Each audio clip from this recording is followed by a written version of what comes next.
সালামু আলাইকুম, আশা করি সবাই ভালো আছেন। চ্যানেলে সবাইকে স্বাগতম। আজকের যে ভিডিওটা নিয়ে আসি সেটা হচ্ছে কি, স্বামী বা স্ত্রী যদি পালিয়ে যায় বা যদি আপনার কাছ থেকে দূরে চলে যায়, তাহলে কীভাবে তাকে ফিরিয়ে আনবে বা সে নিজে কীভাবে ফিরিয়ে আইব সেই বিষয়ে আজকে আলোচনা করব। ছোট্ট একটা মন্ত্রের সাহায্যে আপনি সেই মানুষটাকে ফিরিয়ে আনতে পারবেন বা সে নিজে থেকে ফিরে আইব আপনার কাছে। সেটা কীভাবে করবেন, তো এই প্রথম শেষ পর্যন্ত কথাগুলো শুনুন, ভিডিওটা দেখুন, তাহলে বুঝতে সুবিধা এবং নিজেরাই কাজটি করতে পারবেন। ওইরকম কাজ যদি আমার সাহায্য করাই নিতে চান তাহলে যোগাযোগ করবেন সাইটে দেওয়া নাম্বারটা হচ্ছে 01709914387। এই নাম্বারে ইমো, হোয়াটসঅ্যাপ বা সরাসরি যোগাযোগ করতে পারবেন যখন কাজ করবেন বা যে কোনো প্রয়োজন হবে তখন। তো এবার কাজের কথা, সেই কাজটা নিজেরা কীভাবে চেষ্টা করবেন সেটা বলে দিই। মন্ত্র আছে উপরে দেখতে আসেন, এই মন্ত্রটা হচ্ছে গিয়া ওম শুয়া শুয়া চিতাই চিতাই পিয়া হাং সারা হাং অমুক অমুকের কাছে খেউ সারা খেউ সাহা।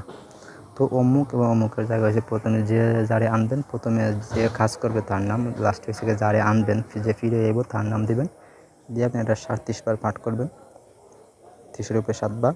তো নিয়মটা হয়েছে গিয়ে সরিষার তেলে ওই মন্ত্র 37 বার পরে স্বামী বা স্ত্রী ওই তেল চরম জায়গায় মালিশ করবেন। মানে হচ্ছে যে যারে আনবেন তখন এটা মানে আপনার গোপন স্থানে এটা মালিশ করবেন, মানে লিঙ্গে বা যদি মেয়েদের স্ত্রীলিঙ্গে যেখানে হয় আর কি।